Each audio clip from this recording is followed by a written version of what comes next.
Alors, l'expérience Todd McLellan est terminée du côté des Oilers. Je parle d'expérience parce que pour moi, c'était une expérience. Dès sa nomination, j'avais des doutes. Avec San Jose, ça n'a pas fonctionné. Et là arrive Ken Hitchcock. Ken Hitchcock, c'est probablement l'un des entraîneurs-chefs les plus sous-estimés.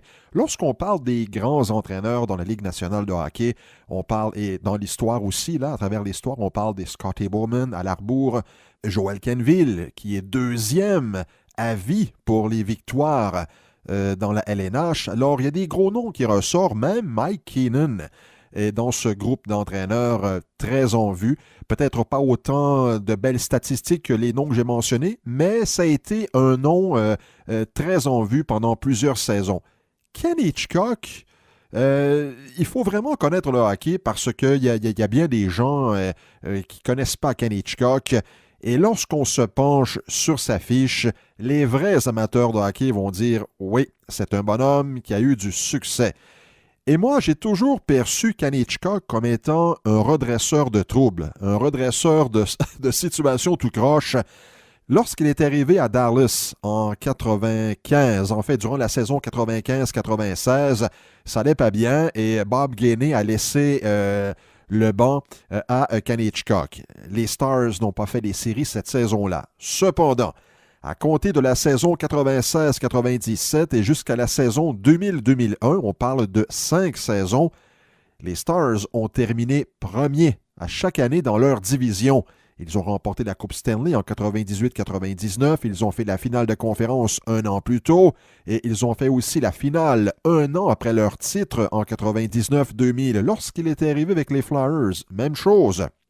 Les Flyers avaient perdu la demi-finale de conférence en 2002-2003. Ken Hitchcock arrive. La saison d'ensuite, eh bien, les Flyers, un championnat de division et on se rend jusqu'en finale de conférence.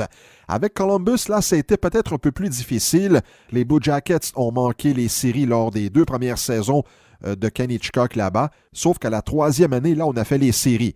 Et avec Saint-Louis, eh bien, Hitchcock a eu beaucoup de succès, des saisons de 52, 51, 49 victoires, et on a toujours terminé très haut dans le classement.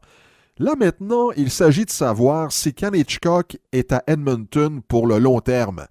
Je vous rappelle, il aura 67 ans en décembre.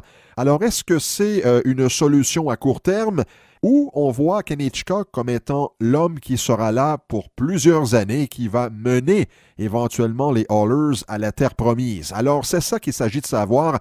Moi, honnêtement, et je l'avais mentionné lors d'une capsule précédente, moi, je m'attendais peut-être à Joel Kenville. Et je me demande si on a contacté Joel Kenville. Peut-être qu'on l'a fait, peut-être qu'on le saura plus tard. Mais chose certaine, l'arrivée de Ken Hitchcock avec les Oilers d'Edmonton, si on se fie au parcours de Hitchcock à chaque endroit ou à peu près qu'il est passé, il a eu du succès, il a été capable de redresser des situations et ai-je besoin de souligner que les Oilers ont besoin de ce genre de bonhomme.